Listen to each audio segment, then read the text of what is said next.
और आज का हमारा जो विषय है वो है परमेश्वर और हमारा धन। सो अगर हम प्रभु के वचन में देखें इस कुंजी को, मत्ती की किताब 10 अध्याय और इसका 40वें पद में, कि परमेश्वर किस प्रकार से आप लोगों को आशीष देते हैं। आज हम उसके एक नियम को सीखने जा रहे हैं, एक आत्मिक नियम को। एक बड़ी ही महत्वपूर्ण कुंजी है। सो बहुत ध्यान से इस वचनों को आप सुनिएगा।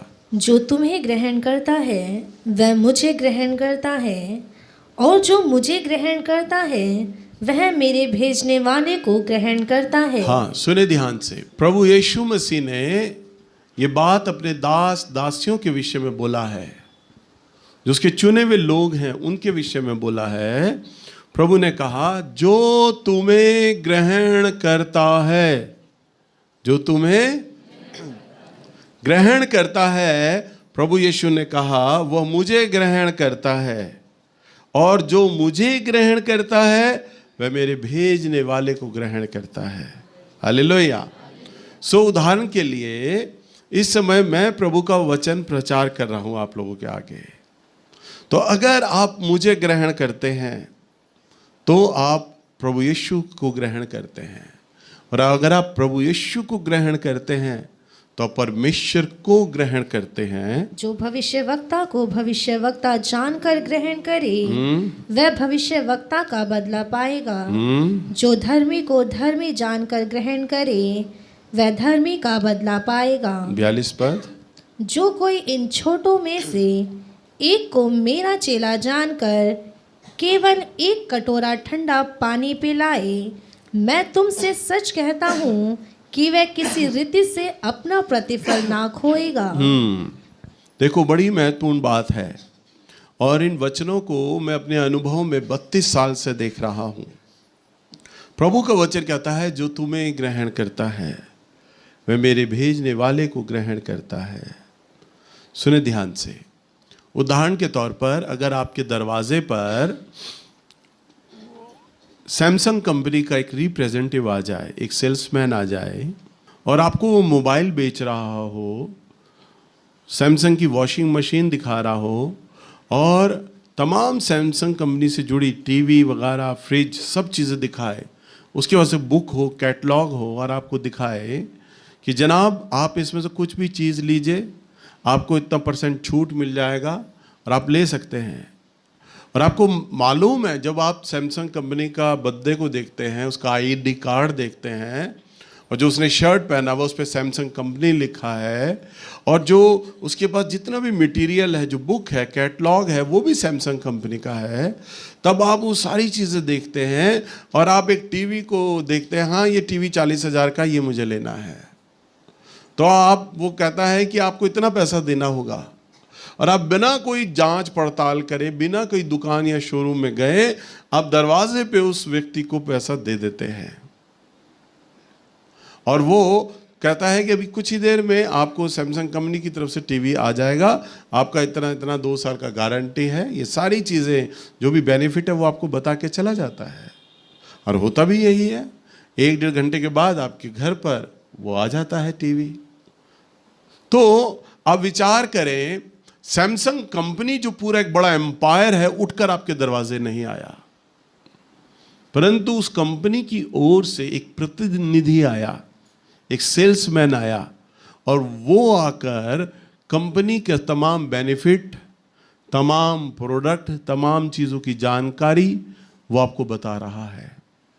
अगर आपके दरवाजे पे सैमसंग कंपनी का आदमी आए और जो आपको बेनिफिट और जो छूट मिला, वो अगर आप उन बातों को बिना सुने उसे भगा दें, भाग जा भाई तू भाग जा, हमने तेरा नहीं सुनना कुछ भी, पता नहीं कहाँ कहाँ से आ जाते हैं, आप उसे डांट के भगा दें, तो इसका मतलब है आपने अपने दरवाजे से सैमसंग कंपनी को नकार दिया।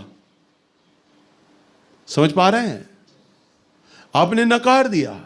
आप सैमसंग कंपनी में बाद में कांटेक्ट करेंगे, हमें आपसे फ्रिज चाहिए, टीवी चाहिए, फिर वो सैमसंग कंपनी बोलेगी, हमने तो आपके एरिया में उस दिन अपने सेल्समैन भेजे थे, क्या आपके दरवाजे पे हमारा सेल्समैन नहीं आया?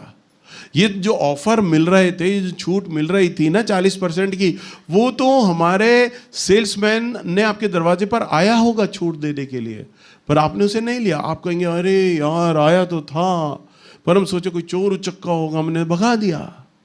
पर कंपनी कहेगी नहीं, हमारा तो काम ही यही है, हम सबके दरवाजे पे तो नहीं जा सकते, पर हमारी तरफ से एक रिप्रेजेंटेटिव जाता है, एक सेल्समैन जाता है, वो हमारे तमाम सामान की, तमाम प्रोडक्ट की जानकारी आपको देता है, तमाम ऑफर आपको समझाता है, और आपको समझ आता तो आप ले सकते थे, पर अब वो समय अब चला गया। हालेलुया। सो परमेश्वर का कोई भी जन, कोई भी दास जो अभिषिक्त होता है, वो परमेश्वर की ओर से एक रिप्रेजेंटेटिव है। यूं समझ लीजिए एक सेल्समैन है, प्रभु की ओर से भेजा गया है वो। तभी तो परमेश्वर का एक चुना हुआ दास कहते हैं उसे। जो परमेश्वर की ओर से जो चुना हुआ आया है, समझ लीजिए परमेश्वर का तमाम स्वर्ग आपके दरवाजे पर आकर खड़ा हो गया है। हालेलुया। प्रभु कहता है जो तुम्हें ग्रहण करता है। बहुत साधारण सी बात, प्रभु का दास कि आप व्यक्तित्व पे चले जाते हैं, शक्ल पे चले जाते हैं, दिखने में बड़ा छोटा, ये क्या बताएगा, कम उम्र है इसकी, ये हमें क्या बताएगा, अरे हम तो बड़ी जाति के हैं, ये तो छोटी जाति का है, हम तो बड़े पढ़े लिखे हैं, ये तो कम पढ़ा लिखा है, ये क्या बताएगा। और फिर पुरुषों में आदत होती है वो किसी औरत की सुनना ही नहीं चाहते। कोई लड़की अगर प्रभु की दासी आ जाए, वो उनको सिखाए, वो सीखना नहीं चाहते। मैन ईगो है भाई, हम तो सिखाने वाले हैं, सीखने वाले थोड़ी ना है। हम लड़की की बात को कैसे सीखें। हालेलुया। पर तुम जानते नहीं वह परमेश्वर का चुनावा पात्र है। जैसे सैमसंग कंपनी आपके दरवाजे पर आई, और वैसे ही स्वर्ग पूरा उतरकर उस व्यक्ति के माध्यम से आपके जीवन में प्रवेश करना चाहता है। प्रभु का वचन, प्रभु की तमाम आशीषें, तमाम वरदान एक व्यक्ति में सिमट कर आपके दरवाजे पर आकर खड़ा हो जाता है। आपको प्रभु का वचन बताता है, और प्रभु कहते हैं जो तुम्हें ग्रहण करता है, जो तुम्हें ग्रहण करता है वह है मुझे ग्रहण करता है, यानी प्रभु यीशु को ग्रहण करता है। और जो मुझे ग्रहण करता है वो मेरे भेजने वाले को अर्थात पिता परमेश्वर को ग्रहण करता है। हालेलुया। सो जैसे उदाहरण के तौर पर मैं परमेश्वर का दास इस समय आपको संदेश दे रहा हूं, आपको सिखा रहा हूं।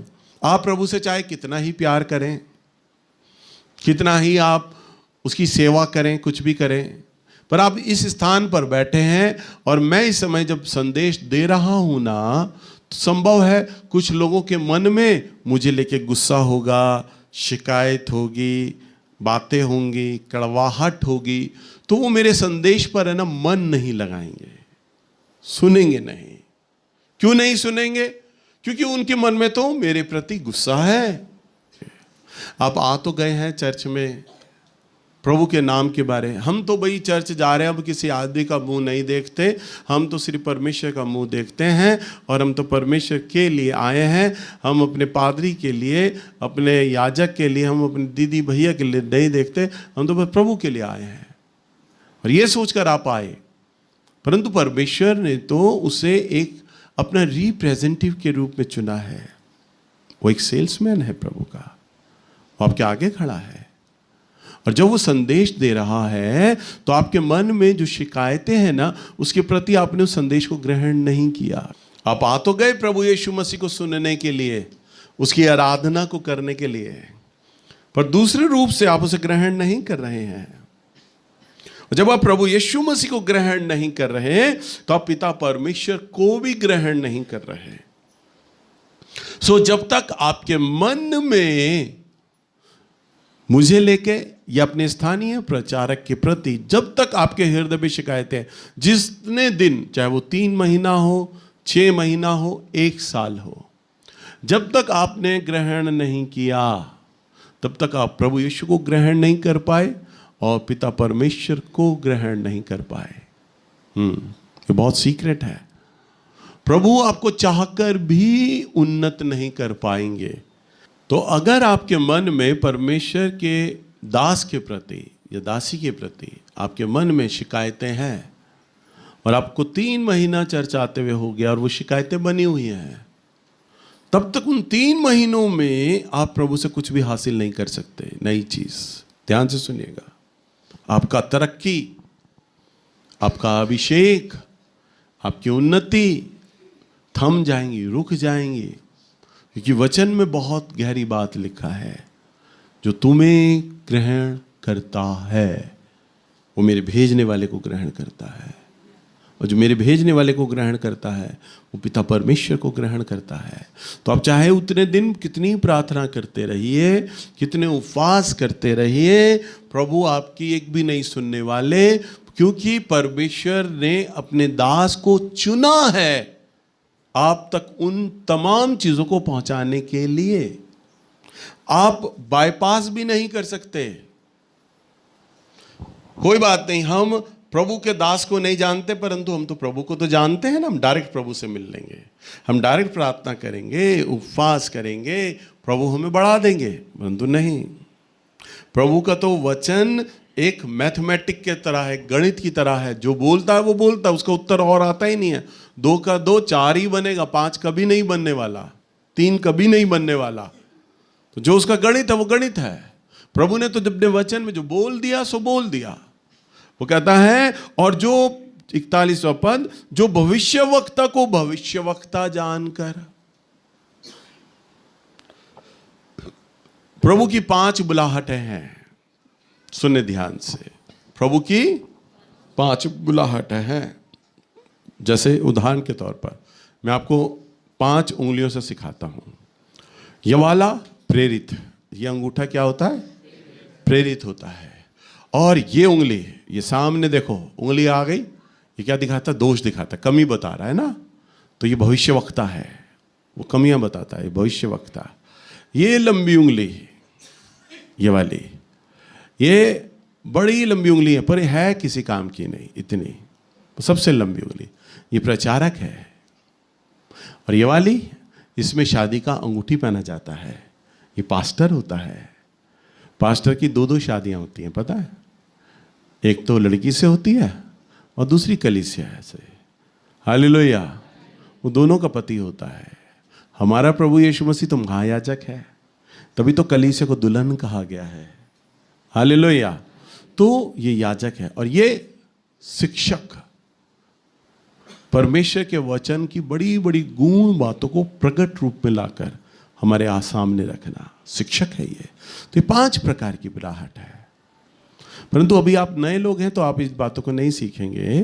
परंतु जो व्यक्ति इन 5 बुलाहटों को अच्छे से जानता है, समझता है, अगर मेरे ऊपर जो बुलाहट है वो एक पास्टर की नहीं है, पास्टर से तो मैं बहुत ऊपर आ गया हूं, मैं एक प्रेरित हूं। मैं क्या हूं? प्रेरित हूं। अब देखिए, अब ये जो अंगूठा है ना, अब मैंने रिमोट उठाना हो या मोबाइल उठाना हो तो मैं मोबाइल को यूं करके नहीं उठाऊंगा इन 2 उंगलियों से। ये देखो गिर रहा है, ये हाथ से निकल रहा है। परंतु मैं क्या करूंगा? अंगूठे का सहारा लूंगा। हम कोई भी चीज को जब पकड़ते हैं ना तो अंगूठे का सहारा लेना पड़ता है हमें। और जिस उंगली के साथ अंगूठा जुड़ जाता है उसकी ताकत कई गुना बढ़ जाती है। समझ पा रहे हैं? अगर ये भविष्यवक्ता और प्रेरित जुड़ जाएं तो बहुत ताकतवर बन जाते हैं। प्रचारक के साथ प्रेरित जुड़ जाए बहुत ताकतवर बन जाता है। पास्टर के साथ प्रेरित जुड़ जाए बहुत ताकतवर बन जाता है। शिक्षक के साथ प्रेरित जुड़ जाए बहुत ताकतवर बन जाता है। अंगूठा सपोर्ट करता है, प्रेरित होता है। और मेरी क्या बुलाहट है? प्रेरिताई बुलाहट है। प्रेरिताई बुलाहट कागजों में नहीं है, मेरी ईश्वरीय प्रेरित है। वास्तव में प्रेरित की पहचान होती है, उसके पास कई पास्टर्स होते हैं, कई प्रचारक लोग होते हैं, उसका पहचान होता है, उसकी बड़ी कलीसिया होती है प्रेरित की। एक सबसे मोटा पहचान यह है। तो मेरी प्रेरित की है। अब आप मुझे कैसा ग्रहण करते हैं? आप मुझे एक मामूली प्रचारक अगर ग्रहण करते हैं तो प्रभु आपको वैसा प्रतिफल देगा। अगर आप एक पास्टर जानकर मुझे ग्रहण करते हैं तो परमेश्वर आपको वैसा प्रतिफल देगा। अगर आप प्रेरित जानकर ग्रहण करते हैं, अरे हमारे भैया जो हैं वो प्रेरित हैं, प्रभु के दास हैं, वैसा जानकर आप ग्रहण करते हैं तो वैसा प्रतिफल देगा। वचन में लिखा है, जो भविष्यवक्ता को भविष्यवक्ता जानकर, जानकर का मतलब उसकी बुलाहट जानता हो। ये मामूली लड़का नहीं है, ये मामूली लड़की नहीं है, ये भविष्यवक्तनी है, भविष्यवक्ता है। तो वो भविष्यवक्ता जानकर, प्रचारक जानकर, पास्टर जानकर, जैसी बुलाहट उसकी है उसे ग्रहण करता है, अपने जीवन में आदर करता है, ऑनर करता है, उसकी बात को तोल देता है, उसकी बात से इधर उधर डिगता नहीं है, ग्रहण करता है। प्रभु कहता है सो वो उसका आदर पाएगा, सो वो उसका आदर पाएगा। प्रेरित बहुत बड़ी बुलाहट, भविष्यवक्ता भी बड़ी बुलाहट, प्रचारक, पास्टर और शिक्षक ये बड़ी बुलाहटें हैं। प्रभु कहता है तुम इन बुलाहटों को भी छोड़ दो, तुम इन छोटों में से छोटे, 42वां पद, जो कोई इन छोटों में से छोटा एक को चेला जानकर और एक कटोरा ठंडा जल पानी पिला दे। पानी का आज भी मोल नहीं है, 2000 साल पहले तो कुछ भी मोल नहीं था, बहुत पानी का कीमत ही नहीं थी। प्रभु कहता है जो सबसे सस्ती चीज है, जिसका कोई कीमत ही नहीं है, और मेरा वो छोटा सा छोटा दास, अरे प्रचारक को मत गिनो, भविष्यवक्ता को मत गिनो, प्रेरित को मत गिनो, पास्टर को मत गिनो, किसी बुलाहट को मत गिनो, एक छोटा मेरा बच्चा समझ लो, एक सेवक समझ लो। प्रभु ने 12 चेले अपने चुने और 12 चेलों के संग कुछ औरतें भी रहा करती थी, मरियम मगदलीनी, मार्था और कुछ औरतें और थीं। वो सेवाएं देती थी, प्रेरितों के खाने बनाती थी, पानी का गर्म करती थी नहाने के लिए, तमाम वे सुविधाओं का इंतजाम करती थी। सो उन औरतों के विषय में प्रभु बोलता है, वो छोटे से छोटे हैं, प्रभु कहता है उनका प्रतिफल ना खोएगा। हमारे चर्च में कई बच्चे झाड़ू लगाते हैं, चर्च साफ करते हैं। अभी जब चर्च खत्म हो जाएगा 4 बजे वाला, तो सारे लोग जब आप चले जाते हैं तो कुछ हमारे बेटे बेटियां यहाँ पे झाड़ू लगाते हैं, सफाई करते हैं, कुर्सी उठाते हैं, ठीक करते हैं, किचन के बर्तन मांजते हैं, पोछा लगाते हैं। वो प्रभु तो देख रहा है वो चीजें। प्रभु कहता है तुम उन्हीं को ग्रहण कर लो, तुम उन्हीं को स्वीकार कर लो। जो चर्च में झाड़ू लगा रहा है, बर्तन मांज रहा है, खाना बना रहा है, वो तो छोटे में से छोटा है, वो तो प्रेरित भी नहीं है, पास्टर भी नहीं है, प्रचारक भी नहीं है, नबी भी नहीं है। प्रभु कहता है वो तुम उनको ग्रहण कर लो, बस छोटे से छोटा, और सिर्फ एक कटोरा ठंडा जल, बस पानी की मुफ्त की चीज पिला दो उन्हें।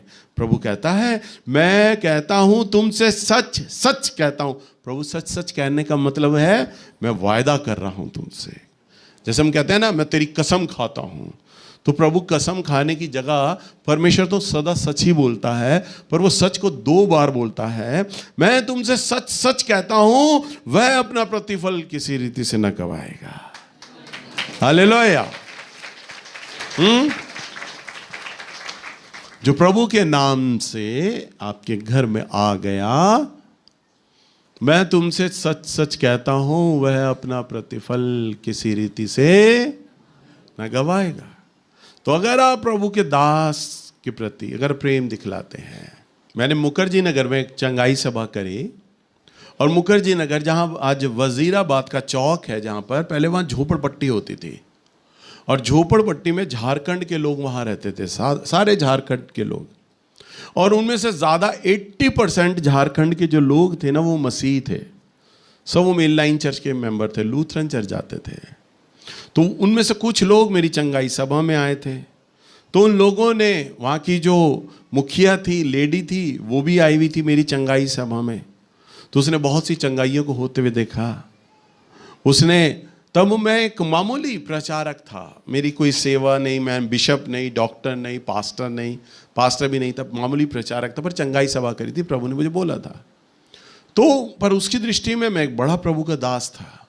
उसने बोला भैया क्या आप हमारे क्षेत्र में आ सकते हैं प्रार्थना के लिए? मैंने कहा मैं आ सकता हूँ। मैंने कहा कहाँ आना है? उसने कहा हमें आपको बुलाते हुए अच्छा नहीं लगता, हमारी तो झोपड़पट्टियाँ हैं, हम तो झुग्गियों में रहते हैं। तो मैंने कहा क्या हुआ, मैं आऊँगा, बताइए कहाँ पर है? उसने कहा फलाने फलाने आप बस्ती में आ जाइएगा वजीराबाद के पास और हम आपका इंतज़ार करेंगे। वीरवार का दिन रखा गया, शाम 6 बजे का। मैं और पास्टर मार्क हम दोनों वहाँ पर गए। हम वहाँ पर गए और उन्होंने पूरा झुग्गियाँ पर, सुनो ध्यान से, झुग्गियों पर वो जो लाल पीली और सफ़ेद वो नहीं मिलती कागज़ की झंडियाँ जो लोग लगाते हैं शादियों में, गलियों में सजाते हैं, पूरा उनकी बस्ती ऐसे सजी हुई और मट्टी से सारे घर लीपे हुए उन्होंने, सारी गलियां लीपी हुई मट्टी से सारी गलियां लीपी हुई। और मुझे जाके बड़ा अच्छा लगा और चूना चूना चारों तरफ किनारे पे डाला हुआ, मुझे बड़ा अच्छा लगा। मैंने कहा अरे ऐसा लग रहा है कोई त्यौहार मना रहे हो ये लोग, तो मुझे बड़ा अच्छा लगा। मैंने कहा आज कोई आपका विशेष दिन है? कह रहे हाँ भैया विशेष दिन है। मैंने कहा क्या? कह रहे क्योंकि आज आप हमारे यहाँ आए हैं प्रार्थना के लिए। मुझे ये देखकर, मुझे अपने मन में देखकर ये हुआ मैं तो बहुत छोटा दास हूं, मेरे लिए ये किया है इन्होंने, मेरे लिए अपनी पूरी बस्ती को ठीक किया है, मेरे लिए पूरी बस्ती को साफ किया, चूना लगाया, लीपा ही इन्होंने मट्टी से, मेरे लिए। मैं अपने अंदर मन में मेरा टूट गया, मेरे लिए कर रहे हैं ये लोग। और मार्क और मैं वहाँ थे। फिर उन्होंने मेरे पास मुझे बड़ी लकड़ी की कुर्सी पर बैठाया, सिंहासन टाइप की, बहुत पुरानी थी, टूटी हुई कुर्सी, पर उन्होंने बड़े प्यार से मुझे उस पर बैठाया। मैं वहाँ बैठा, उस पर चादर बिछा रखी थी उन्होंने, मुझे वहाँ बैठाया गया। और जब मैं बैठा उन्होंने मेरे सामने गोल धारा बना के अपना आदिवासी डांस उन्होंने किया, एक दूसरे की कमर में कमर डाल के आदिवासी डांस कर रहे हैं मेरे आगे, और एक लंबी सी नाल वो बजा रहे हैं। और वो देख रहा हूँ मैं, वो जो मुखिया थी ना, जो औरत, मैंने उसे बुलाया, मैंने उसे इधर आओ भाई। मैंने कहा क्या गा रहे हैं, इनका गाना मुझे समझ नहीं आ रहा और ये क्यों गा रहे हैं ये। और मुझे बड़ा अजीब लग रहा कि मैं तो वचन देने आया हूँ, आराधना होनी चाहिए, डांस वांस करने लग गए हैं, या तो इन्हें आराधना करनी चाहिए, क्या कर रहे हैं। मैंने उनसे पूछा, मैंने कहा ऐसा क्यों कर रहे हैं? कह रहे जनाब हमारे झारखंड में जो कोई जिसे हम राजा मानते हैं ना, राजा, हम उसके लिए ये वाला गीत गाते हैं और ये वाला नृत्य करते हैं। ये मामूली डांस नहीं है, हम शादी या जन्मदिनों पे ये नहीं नाचते ये वाला नाच, हम राजा मानते हैं और हम आपको अपना राजा मान रहे हैं। क्या बोले? हम आपको अपना। मेरा मन टूट गया, ये क्या कर रहे हैं ये लोग। मैं तो एक मामूली प्रभु का दास, मेरे मन में बार बार ये विचार आए, मैं तो मामूली, तब मेरा चर्च नहीं हुआ करता था, कोई मुझे नहीं जानता था। मैंने धीरे से मार्क को बुलाया, मार्क मेरे पास आया, कहता भैया क्या? मैंने कहा बेटा बहुत तेज अभिषेक आने वाला है यहाँ पर। मैंने बोला उसे, मैंने कहा बहुत तेज। और मैंने सॉक्स पहन रखे थे, मैंने अपने सॉक्स उतारे, दूर कर दिए। मैंने कहा मेरा प्रभु आने जा रहा है। मिक्की ने भी सॉक्स उतारे। मिक्की कहता भैया आप क्यों उतार रहे हैं सॉक्स, कैसे आपको पता प्रभु आने वाला है? मैंने कहा ये ग्रहण नहीं कर रहे मुझे, ये मुझे ग्रहण नहीं कर रहे। वचन में लिखा है जो मेरे भेजने वाले को ग्रहण करे वह मुझे ग्रहण करता है। फिर उनका जब नृत्य खत्म हो गया तो एक बड़ी सी थाल लेके आए पीतल की और उन्होंने मेरे पैरों के पास रख दिया। तब जीवन में पहली बार, आज तो जब मैं केरल में कई बार जाता हूँ, कई कलीसिया के लोग मेरे पैर धोते हैं, मुझे बड़ा अजीब लगता है, बड़ा और लगता है। या तो उनका प्रेम कह लो, मैं किसी की भी भावनाओं को ठेस नहीं पहुंचा रहा जो मैं बोलने जा रहा हूं, या तो उनका प्रेम बोल लो, आदर बोल लो, सत्कार बोल लो, या उन्हें ये लगता है बाबा कॉलोनी की कलीसिया में हम गए थे, वहाँ भैया के पैर धोए गए थे, हमारी कलीसिया भी भैया के पैर धोएगी क्योंकि भैया के पैर वहाँ धोए गए थे। ये एक औपचारिकता होती है, हम भी धोएंगे क्योंकि उन्होंने भी धोए थे, हम भी धोएंगे। भैया को ये ना लगे कि वहाँ की कलीसिया बड़ी अच्छी है और यहाँ की कलीसिया खराब है, हम भी धोएंगे जी पैर, तो वो नहीं। तो अब चाहे किसी भी भावना से लोग पैर धोएं, पर मुझे अजीब लगता है, मुझे अच्छा नहीं लगता। और मेहरबानी से अगली बार जब केरल हो आप मत करिएगा। अब सुने ध्यान से। तब झारखंड के लोगों ने पहली बार जीवन में मेरे पैर धोने लगे। मुझे बड़ी हिचकिचाहट लगी, मैं इतना बड़ा नहीं हूँ कि तू मेरे पैर धो। तो उन्होंने मुझे कहा बड़े प्यार से, उन तमाम औरतों ने कहा भैया हम चाहते हैं हम आपके पैरों को धोना, आप हमारे पैरों को, हमें मत रोकिए। तब अचानक मेरे हृदय में परमेश्वर की आत्मा ने वो वचन भेजा, जब प्रभु यीशु मसीह के पैरों पर वो पापिनी स्त्री रोती है और पैरों को धोती अपने आंसुओं से, और तब चेले बोलते हैं इतना बहुमूल्य इत्र इसने प्रभु पर उंडेल दिया। ये 200 दिनार का था। 200 दिनारों का पैसा तो बहुत से कंगालों को खाना खिलाने के लिए हो सकता था। तब प्रभु यीशु मसीह कहते हैं कंगाल तो तुम्हारे साथ सदा बने रहेंगे, परंतु मैं तुम्हारे साथ सदा बना ना रहूँगा। प्रभु ने कहा इनका दर्शाया गया प्रेम तुम्हारे प्रेम से कहीं उत्तम है। हालेलुया। तब मैंने सीखा ये मुझसे बहुत प्रेम कर रहे हैं, ये मुझसे बहुत प्रेम कर रहे हैं। और उन्होंने मेरे पैरों को धोया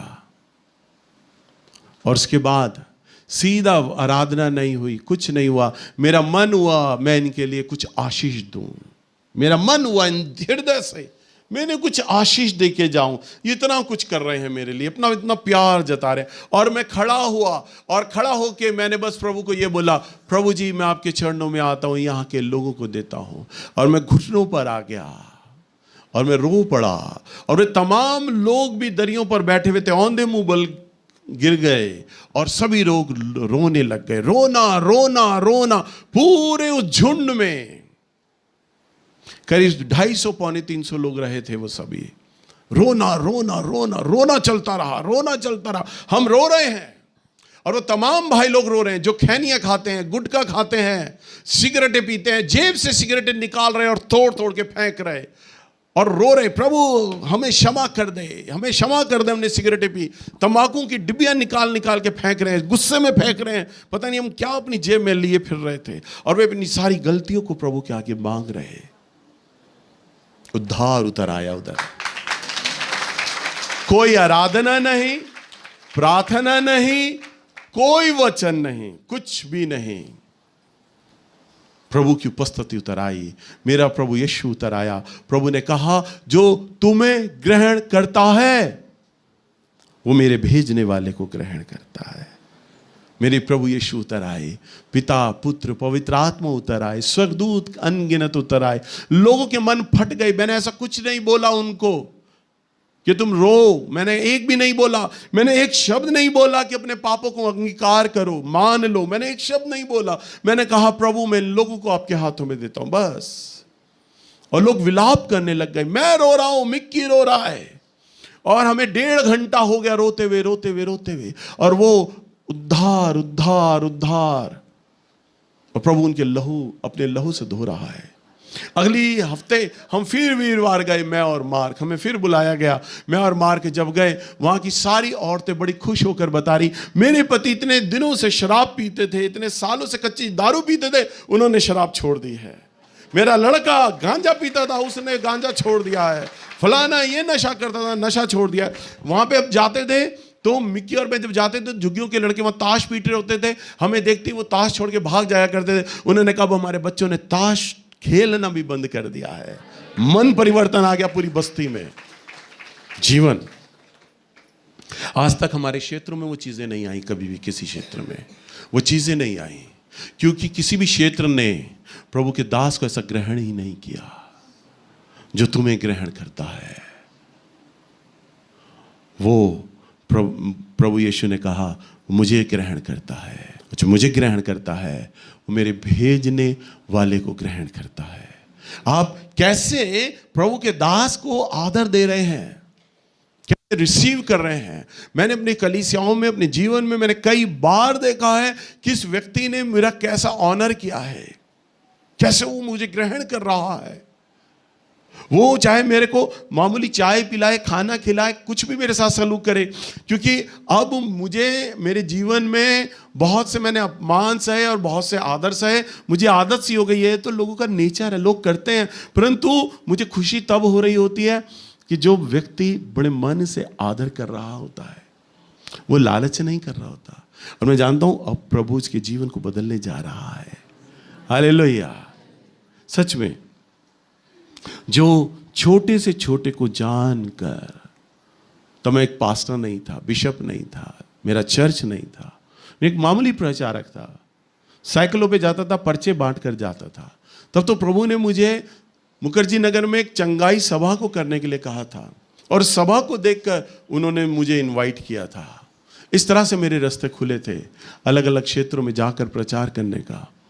परंतु मैं एक मामूली व्यक्ति, मेरे ऊपर कोई उपाधि नहीं, कोई बिशप, डॉक्टर, पास्टर, प्रेरित, कुछ नहीं। मैं एक मामूली नॉर्मल एक लड़का, कुछ भी नहीं। परंतु परमेश्वर ने मुझ मामूली सेवक के द्वारा उस सभा के अंदर, उस कलीसिया में, उस बस्ती में एक जागृति लेकर आ गया। हालेलुया। वहां का पादरी आया और देखा मेरी कलीसिया एकाएक कैसे बदल गई, चौंक गया। उस पादरी ने कहा, कौन आ रहा है तुम्हारे यहां पर प्रचारक?